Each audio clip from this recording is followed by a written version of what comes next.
Hello বন্ধুরা, আজকে তোমাদের সঙ্গে শেয়ার করবো আমি কলার মোজা কিভাবে বানাই সেটাই।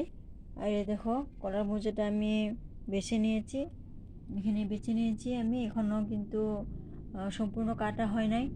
তো তোমরা আমার সঙ্গে থাকো, আর যারা যারা এই ভিডিওটা দেখতে পাচ্ছ অবশ্যই আমার চ্যানেলটাকে একটু সাবস্ক্রাইব করে দিও প্লিজ। কলার মোজাটা আমি সুন্দর করে কুচি কুচি করে কেটে নিলাম, এই দেখতে পাচ্ছ। তো এখন আমি এখানে একটু দিয়ে দিচ্ছি একটু করে লবণ। তো লবণটা কেন দিচ্ছি, তো অনেকেই মনে হয় দেয় না, আমি কিন্তু লবণটা দিয়ে এটা মেখে নিব। এভাবে মেখে নিয়ে তারপর একটু সময়ের জন্য রেখে দিব, তারপর ধুয়ে দিব। এই লবণটা কেন দিচ্ছি, এটার একটা একটু কষ্টি কষ্টি লাগে কিন্তু রান্না করলে, তার জন্য এই লবণটা দিয়ে আমি মেখে রেখে দিব একটু সময়ের জন্য।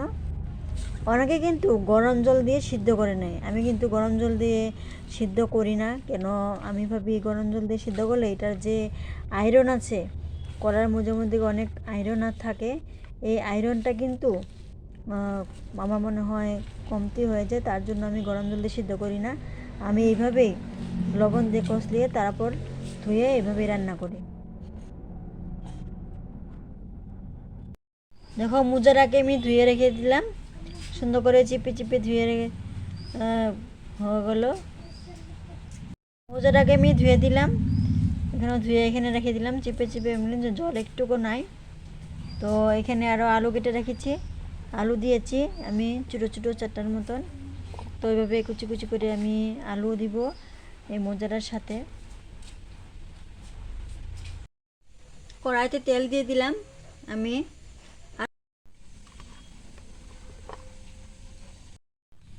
এই আলুগুলো একটু করে ভেজে নেব।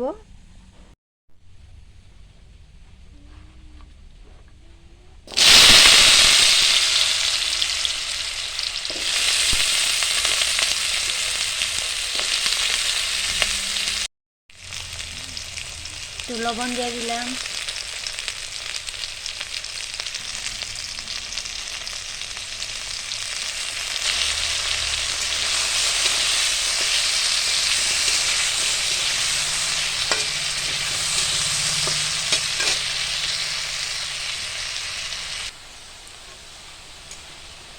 আলুগুলি ভাজা হয়ে গেল, এখন আমি নামিয়ে নিব।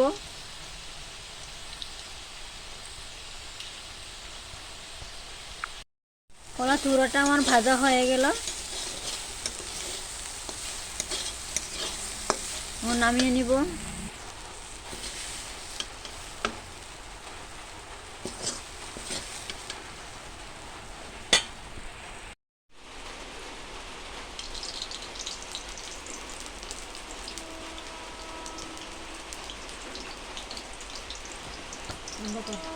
আছে জিরা, শুকনো লঙ্কা বাটা, অফ কর।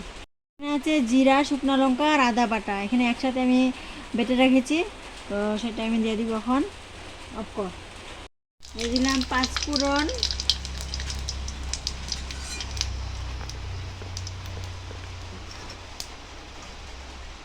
দিয়ে দিচ্ছি এখানে মশলাটা,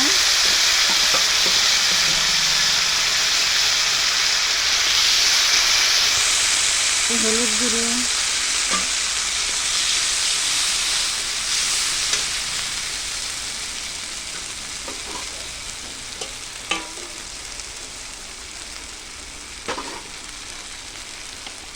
এসে দূরে রাখো।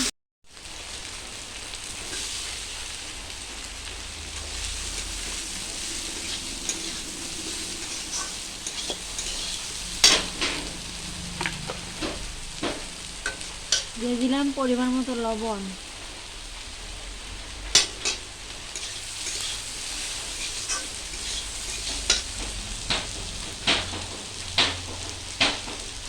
এসে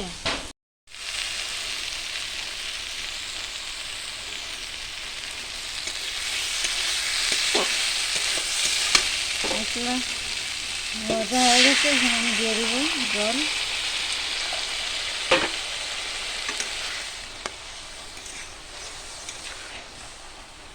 বেশি জল দিব না, যাতে ঝোলও না হয়, বেশি শুকনো না হয়, এরকমভাবে আমি জল দিয়ে দিলাম।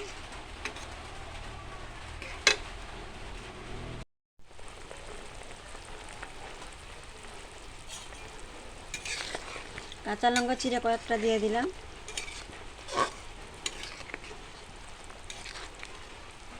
একটু জাল হতে দিব। তরকারি হয়ে গেল। এখন আমি দিয়ে দিব গুঁড়া গরম মশলা। গুঁড়া গরম মশলা দিয়ে নাড়াচাড়া করে নেব।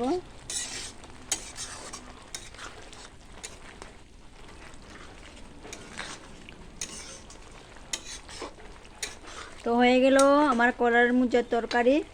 তো আমি কিন্তু ওইভাবেই বানাই, আজকে নিরামিষভাবে বানালাম আমি।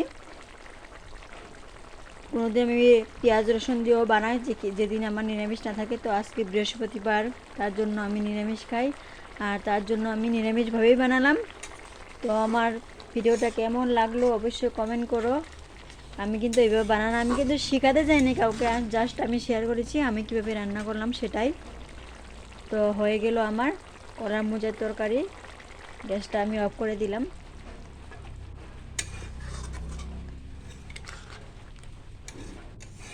তো কেমন লাগলো আমার ভিডিওটা অবশ্যই তোমরা কমেন্ট করে জানিও। আর প্লিজ আমার চ্যানেলটাকে সাবস্ক্রাইব করে দিও। আমার পরিবারটা একদম ছোট, আর যারা আমার ভিডিওটা দেখতে পাচ্ছ সবাই একটু কমেন্ট করে যেও, যাতে আমি তোমাদের পরিবারে যেতে চাই, যেতে পারি, আর তোমাদের চ্যানেলটাকেও আমি সাবস্ক্রাইব করতে পারি। তো সবাইকে অনেক অনেক ভালোবাসা, অনেক অনেক শুভেচ্ছা রইল। রাধে রাধে।